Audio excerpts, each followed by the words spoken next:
If you've been watching the Muslim rallies against Israel recently, you've probably heard the popular chant, Khaybar, Khaybar, Ya Yahud, Jaish Muhammad Sayaud, which means, Khaybar, Khaybar, O Jews, the army of Muhammad will return. It's meant as a threat to Jews that what happened at the Battle of Khaybar will soon happen again. Muslims who chant Khaybar, Khaybar, Ya Yahud apparently don't know much about the Battle of Khaybar. They might have a vague notion that it was some sort of military victory over a Jewish community, but if Muslims actually knew what happened at Khaybar, I don't think they would ever bring it up as a threat. It was, after all, the most embarrassing event in Islamic history, and in the next few minutes, you'll understand why. Khaybar is an oasis in Arabia, a little north of Medina, and in the 7th century there was an important Jewish settlement there. One day, as Jewish farmers were heading to the field to tend their date palms, Muhammad's army rushed in and attacked. Muslims killed those who tried to defend themselves, they seized the settlement, and they took the women captive as sex slaves. Some of the Jews who surrendered were allowed to remain on the land as dhimmis, subjugated people who are required to acknowledge their inferior status by paying jizya, tribute money. The Jews who remained in Khaybar had to give 50% of their annual crops to Muslims. After the battle, Muhammad learned that a man named Kanana knew where some money was hidden, so he ordered his followers to torture the man until he revealed the location of the money. They lit a fire on Kanana's chest and eventually killed him. Kanana had a new bride named Safiya. When the sex slaves were divided up, Safiya was chosen by a Muslim named Diha. But Muhammad heard about how beautiful she was, so he decided to marry her. Let's read about what happened when Muhammad took Safiya to his tent to have sex with her. While the Prophet was lying with Safiya, Abu Ayyub stayed the night at his door. When he saw the Prophet in the morning, he said, Allahu Akbar! He had a sword with him. He said to the Prophet, O Messenger of Allah, this young woman had just been married, and you killed her father, her brother, and her husband, so I did not trust her not to harm you. The Prophet laughed and said, Good. Abu Ayyub was smart, wasn't he? Muhammad, you just killed this woman's father, brother, and husband. I was worried that she might try to kill you, so I stood guard all night. Smart? Smart. Abu Ayyub was definitely smarter than Muhammad. Why do I say that? Well, after the Battle of Khaybar, a Jewish woman offered to cook dinner for Muhammad and some of his companions. The woman had almost the same story as Safiya. Her father, uncle, and husband had all been killed by Muslims. And Muhammad, genius that he was, happily accepted her generous offer of a hot meal, apparently oblivious to the age-old adage, never let a woman cook dinner for you if you've just slaughtered her family and violently subjugated her people. That one went right over Muhammad's head, so he sat down for dinner with his companions. Here's what happened, according to Sunan Abu Dawud 4498. A Jewess presented Muhammad at Khaybar a roasted sheep, which she had poisoned. The apostle of Allah ate of it, and the people also ate. He then said, Lift your hands from eating, for it has informed me that it is poisoned. Bishr died. So he, the Prophet, sent for the Jewess and said to her, What motivated you to do the work you have done? She said, If you were a prophet, it would not harm you, but if you were a king, I would rid the people from you. The apostle of Allah then ordered regarding her, and she was killed. So the woman poisoned Muhammad and his companions. Bishr died, but Muhammad survived because he spit the food out when he realized it was poison. Now, pop history quiz for all my Muslim friends out there. How did Muhammad die? You may have heard that 3 years or so after the Battle of Khaybar, he got sick. In fact, he got so sick, his companions had to drag him around with his feet dangling behind him like Weekend at Bernie's. Sahih al-Bukhari, 2588. Aisha said, when the Prophet became sick and his condition became serious, he requested his wives to allow him to be treated in my house, and they allowed him. He came out leaning on 2 men while his feet were dragging on the ground.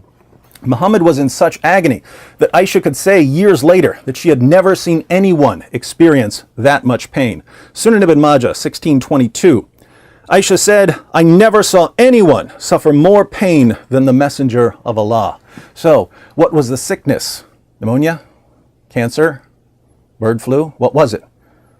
Your Prophet told us exactly what it was. Sahih al-Bukhari, 4428. The Prophet, in his ailment in which he died, used to say, O Aisha, I still feel the pain caused by the food I ate at Khaybar, and at this time I feel as if my aorta is being cut from that poison. What killed Muhammad? According to the man himself, it was the poison he swallowed at Khaybar. You see, if you swallow enough poison, it will kill you immediately. But if you don't swallow quite enough to kill you, it might nevertheless do some internal damage. You could be in constant pain for years before you actually die from the complications. That's what happened to Muhammad. Not according to me, according to your prophet. Poison didn't kill him quickly like it did with Bishr. It did something much worse to Muhammad. It left him in agony for 3 years until he died, wallowing in freakish misery, all because he attacked Khaybar. And what happened after he died? Since he was in too much pain to appoint a clear successor, Muslims started fighting over who should lead. Here we are, nearly 14 centuries later, and Sunnis and Shias are still butchering each other. They're blowing up each other's mosques. Why? Because of the Sunni-Shia split. Why was there a Sunni-Shia split? Because Muhammad died an early death. Why did Muhammad die an early death? Because he attacked Khaybar. Was it worth it? Muhammad conquered the Jews of Khaybar. But who really won that battle? How many Muslims have died because of that battle? You lost your prophet because of that battle. The Muslim community still hasn't recovered from that battle.